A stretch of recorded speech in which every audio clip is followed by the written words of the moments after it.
you both walked for about 15 or 20 minutes to the tree, and you set about your task. Mr. Carruthers, you marked the trunk with spray paint to assist in cutting out a wedge from the trunk to create a hinge. You felled the tree, a process which lasted no more than 2.5 to 3 minutes from start to finish. Mr. Graham, you had taken up a viewing point a short distance from the tree and recorded the felling of the tree on your mobile phone. The jury was shown the enhanced footage from that phone created shortly after midnight. It showed the outline of Adam Carruthers using the chainsaw, pausing to lift the wedge out of the trunk, the further cutting, and then the tree crashing down over Hadrian's Wall.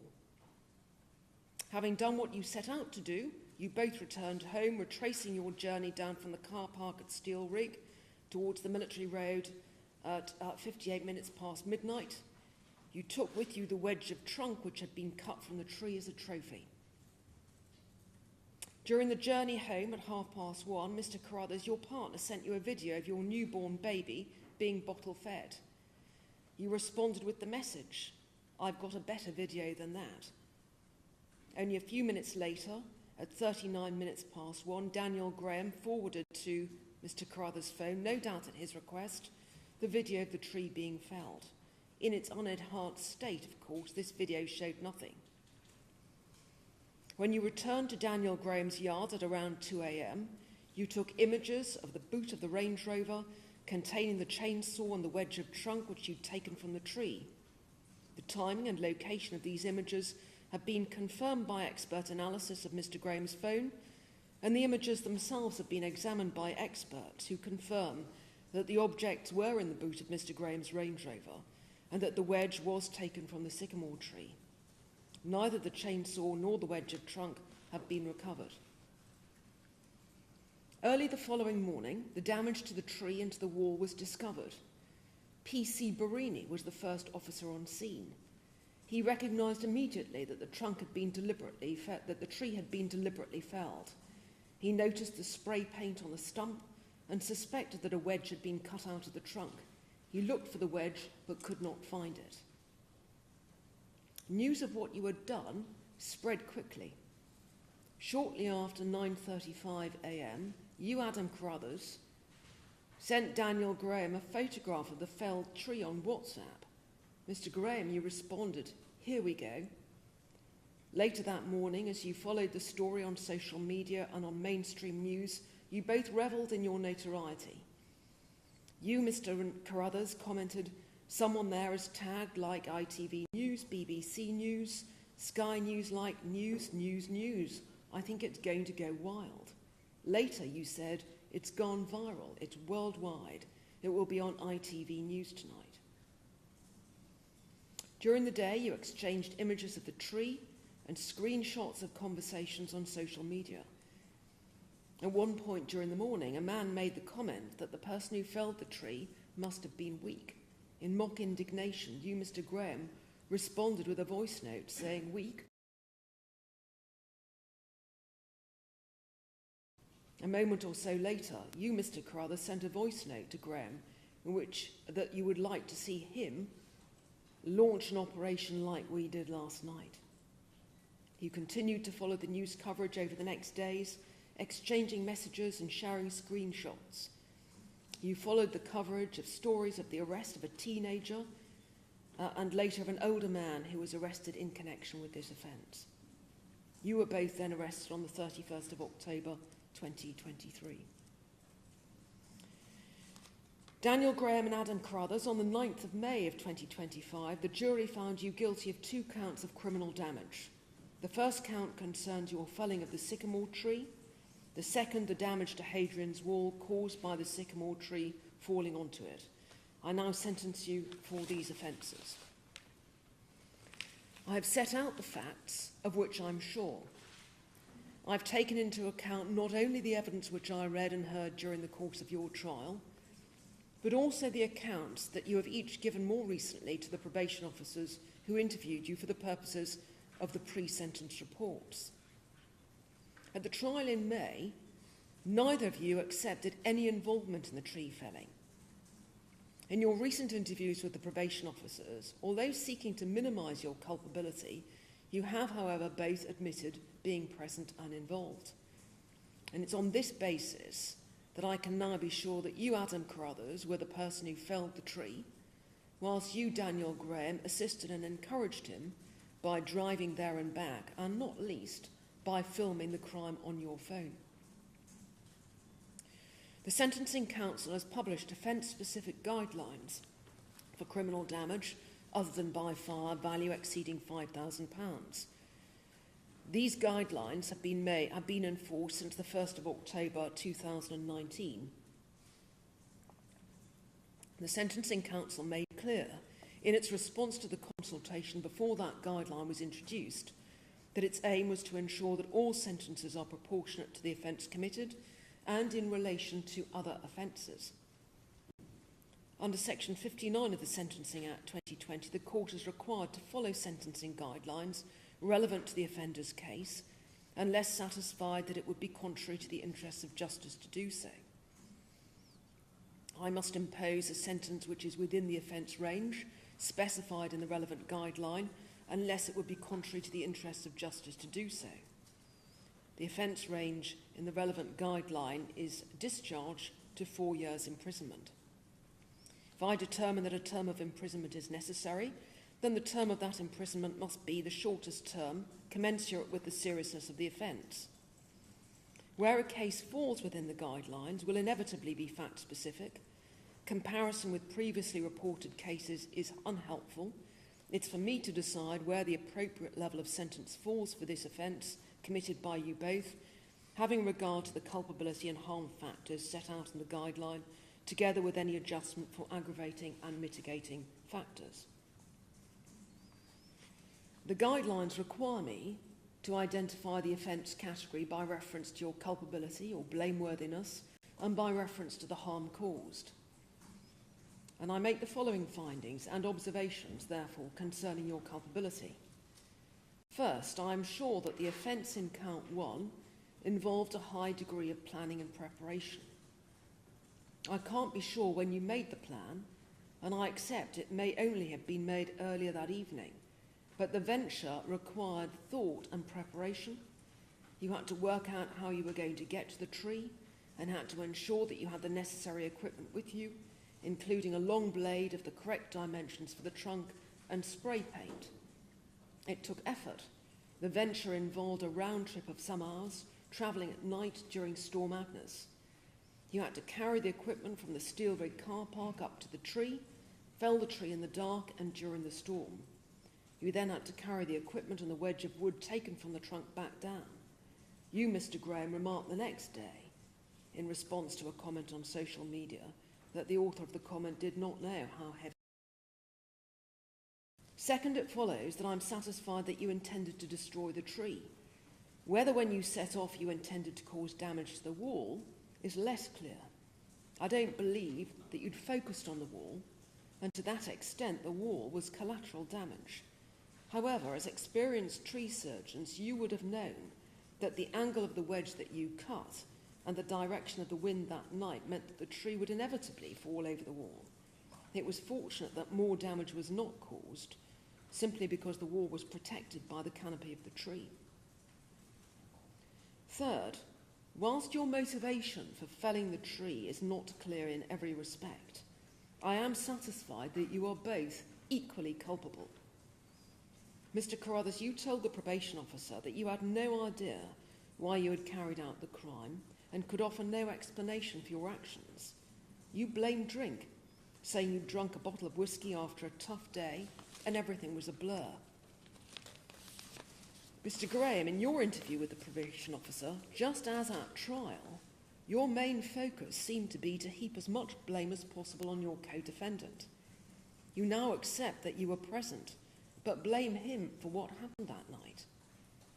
You provided me with a witness statement from a Mr. Paul Fox. The statement takes the form of a character testimonial. However, that statement repeats the contention that you were not the instigator of the offence and that your good nature had been exploited. Referring to Mr. Carruthers, you told the probation officer that it was his dream and that it was his show which you just went along with. You said that you went with him that night not thinking that he would go through with the plan, and that you were shocked when he did. You described him to the probation officer as a fantasist who had on other occasions damaged property to mark significant personal events or milestones. You say the wedge was taken by Mr. Carruthers as his trophy. Although there may be grains of truth in what you have each said, I do not accept that your explanations to the probation officers are wholly honest, or indeed the whole story.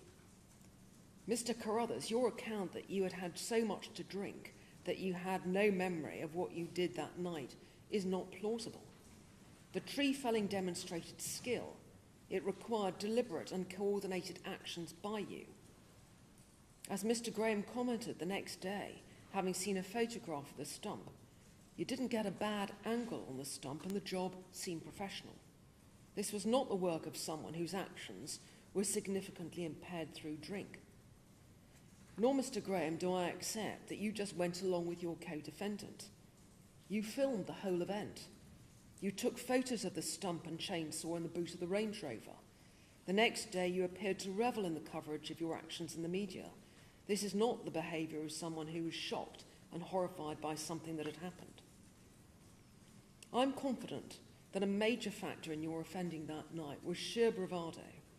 Felling the tree in the middle of the night and in the middle of the storm gave you some sort of thrill, as did the media coverage of your crimes over the following days. You revelled in the coverage, taking evident pride in what you had done, knowing that you were responsible for the crime which so many people were talking about. Whether bravado and thrill-seeking provide the complete explanation for what you did, I do not know. However, as I say, I'm quite sure that you are both equally culpable for the destruction of the tree and for the damage to the wall. As to the harm which you caused, I've received expert reports from the prosecution and from the defendants attempting to place a financial value on the sycamore tree. But no one submits to me today that the precise financial value matters. It's common ground that the tree is valued at more than £5,000, which is the relevant threshold for the purpose of identifying the sentencing range for this offence. I've read the statement made by Mr. Andrew Pode of the National Trust, which owned the tree. I note the cost to the National Trust, a charity, associated with the broad-ranging work which the various teams have had to undertake following the tree felling. The cost to the charity in removing the tree and the subsequent clear of the site alone currently stands at over £30,000, with a further £20,000 committed to be spent in 2025. But when considering the harm caused by your actions, my focus must be upon the social impact of the offence. The contents of Mr. Pode's statement and the examples of heartfelt messages from members of the public he has provided reflect my own impression from media accounts of the public's reaction, which was one of widespread shock and bewilderment. For those who live in Northumberland or who love this county, the tree had become a landmark, a symbol of the beauty of its untamed landscape, featuring prominently in local art and local tourism. For others, the tree had become a place of special personal significance, where marriages were proposed and personal tributes to loved ones were left. It was, as Mr. Pode observes, a place of peace and tranquility to which people returned year after year. But the public reaction has extended far beyond those who had visited the tree or for whom it had a personal resonance. Mr. Pode describes the outpouring of emotion as unprecedented in the experience of the National Trust. He describes the sense of loss and confusion across the world when the news broke that a thing of natural beauty had been destroyed in a mindless act of vandalism. Following the guidelines, the first step that I must take is to identify the offence category. It is common ground between your barristers and the Crown that the offence in Count 1 falls into the highest categories for both culpability and harm. It falls into the highest culpability category for two reasons. First, because the decision to fell the tree involved a high degree of planning and premeditation. And second, because you intended to destroy the tree and thus intended to cause very serious damage to property. It falls into the highest harm category because of the social impact of the offence, causing serious distress to many people. This yields a sentence range of 6 months to 4 years custody, with a starting point of 1.5 years custody. On count 2, the prosecution submits that the criminal damage to Hadrian's Wall falls into category B, medium culpability, on the basis that you were reckless as to whether your actions would cause very serious damage to the wall. I accept this categorisation. I also accept that the damage to the wall, unlike the damage to the tree, is capable of financial valuation, and that the costs associated with repairing the wall, including the staff cost to the National Trust, amount to just under £7,500. For an offence of medium culpability and harm falling into category 2, the sentence range extends from a medium-level community order to 9 months custody, with a starting point of a high-level community order. Count 1. Under the guidelines, the starting point for an offence of criminal damage falling into the highest bracket of culpability and harm is a sentence of 1 year and 6 months custody. However, I must then consider adjusting that starting point upwards or downwards, as may be necessary to reflect the particular features relevant to culpability and or harm in the particular case.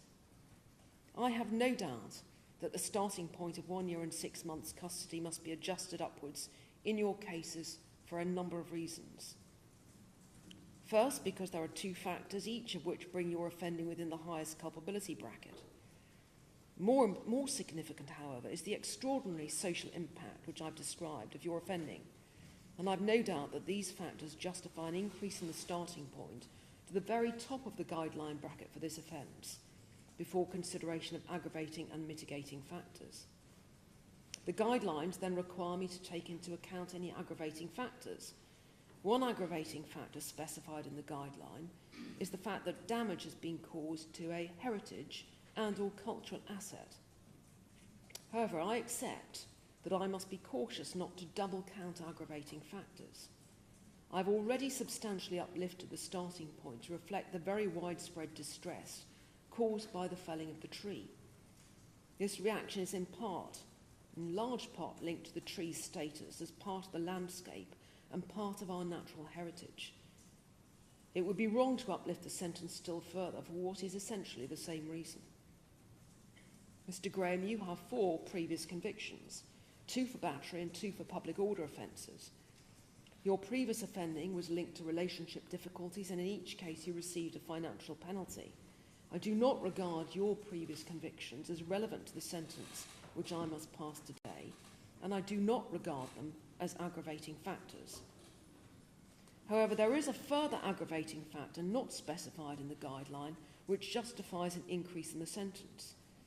You appeared to savour the fact that others, including a teenage boy, were investigated for the offences which you had committed. This additional aggravating factor leads me to the conclusion that before mitigation is considered, the sentence falls over the top of the guideline bracket of 4 years imprisonment. I'm then required under the guidelines to take into account mitigating circumstances. I've read detailed pre-sentence reports, and in your case, Mr. Graham, a mental health assessment report prepared by the Crown Court Mental Health Liaison Team and a further expert report prepared by a consultant forensic psychiatrist, Dr. Steve Ramplin.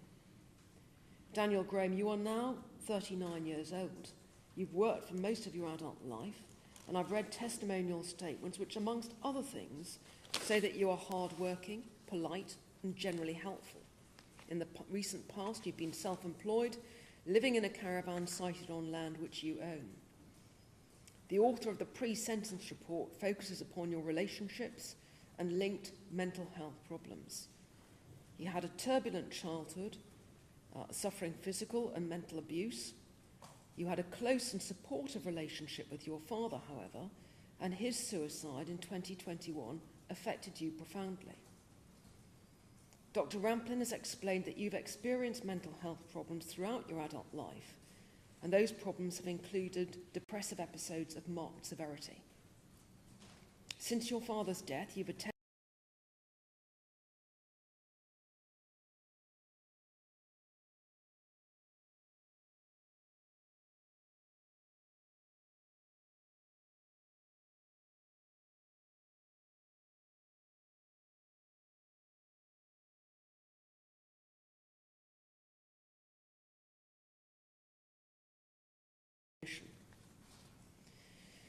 Mr. Carruthers, you're now aged 32. The pre-sentence report records that you have 2 children with your long-standing partner.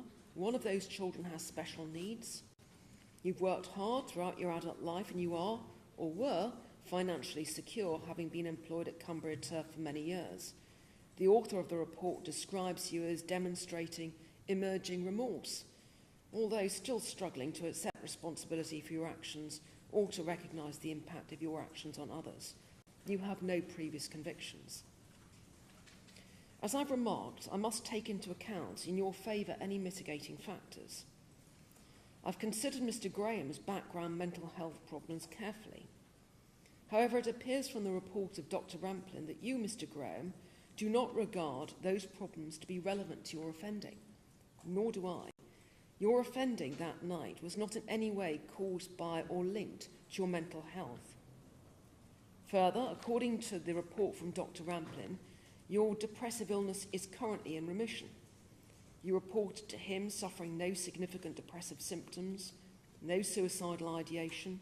You demonstrated a reasonable function both in interview and in prison, and you are coping well in prison. Whilst acknowledging that your mental health history is informative background, there is nothing in the material available to me today to suggest that a custodial sentence will weigh more heavily on you by reason of your diagnosis or your mental health history. I've also read and understand the testimonial evidence served on your behalf and take into account that your caravan has been damaged and that you've received hate mail as a consequence of your conviction for these offences, but I'm afraid I do not regard these as mitigation either. I've taken into account Mr. Carruthers' personal circumstances. I accept that Mr. Carruthers is an active caregiver to his children, including one with special needs. But I'm told that that child is coping well in mainstream school and that your partner is able to care for the children. In short, whilst acknowledging again that your personal background is informative, it does not, in my judgment, afford a basis for reducing your sentence. I accept that in the case of Mr. Carruthers, there is some modest mitigation in the form of an absence of previous conviction which justifies a discount. Mr. Graham, you have previous convictions, but as I've said, they are for very different offences to those which you face today. I've considered carefully whether I should afford only Mr. Carruthers a degree of credit to reflect his character. However, this is a case in which I have an overwhelming sense that both defendants should receive the same final sentence. Mr. Carruthers, you will receive the benefit of the discount for having no previous convictions. Mr. Graham, you will receive the same discount, although you do in fact have convictions, but they are not for my purposes today relevant convictions. I'm required to pass a sentence which falls within the offence range set out in the guideline, unless I'm satisfied that it would be contrary to the interests of justice to do so. Considering count 1 on its own, I'm satisfied that the guideline offence range is sufficient, taking into account aggravating and then mitigating factors. And the Crown accepts that the offence in count 1 is properly dealt with as being in the most serious category covered by the guidelines without the need to go outside those guidelines. As I've already said, the guideline range for a category 1A offence extends to 4 years imprisonment. Count 2. As I've remarked, the starting point in the guidelines for count 2 is a high-level community order. Again, I must consider whether there are factors in your cases which justify an adjustment of that starting point upwards or downwards before consideration of aggravating and mitigating factors. There are no such factors, but the offence in count 2 is, in my judgment, significantly aggravated by the fact that you caused damage to a heritage asset, Hadrian's Wall. The actual damage to the wall was relatively modest, comprising only of spoiling and fracturing of some of the stones, but it is a World Heritage Site and a protected monument. As Mr. Macfarlane of Historic England has stated, the wall is a major archaeological site and an important tourist draw to the region, and I'm satisfied that a short custodial sentence is appropriate for count 2. I've had regard to the Sentencing Council guideline on totality. Counts 1 and 2 arise from the same facts. In these circumstances, it is appropriate that I impose a sentence in count 1 which reflects your overall criminality, and impose on count 2 a sentence which will be served concurrently. When considering the sentence to be imposed on count 1 in these circumstances, it is not a simple arithmetical exercise of adding one sentence to the other. The sentence which I pass must be just and proportionate. The sentence on count 1 will therefore incorporate a part of the sentence on count 2, but not the whole of it. I made a reduction to the sentence to be imposed on count 1 to reflect, in Mr. Carruthers' case, the absence of convictions, and in Mr. Graham's case, the absence of relevant convictions. The increase which I make to the sentence in count 1 to reflect part of the sentence in count 2 has the effect of cancelling out that reduction. Finally, I am satisfied that the term of imprisonment which I pass is the shortest term commensurate with the seriousness of your offending. I make deprivation orders in respect of Mr. Graham's Range Rover and Mr. Graham's mobile phone, both of which were used for the purpose of committing or facilitating the commission of offences. The victim's surcharge applies. Stand up, please. Mr. Daniel Graham, Mr. Adam Carruthers, I pass the same sentence in respect of you. The sentence is, on count 1, 4 years and 3 months imprisonment. On count 2, 6 months imprisonment, but to be served concurrently with the sentence on count 1. Daniel Graham, you've been in prison since the 21st of December 2024. Adam Carruthers, you've been in prison since the 9th of May of 2025. The days that you've served will count towards your sentence. I've imposed a sentence of 4 years and 3 months imprisonment. You will be released no later than 40% of the way through the sentence, and the remainder of the sentence will be served on licence in the community. You must comply with all the conditions of your licence, failing which you will be at risk of recall to prison to serve the remainder of the term in custody. Thank you. You may go down.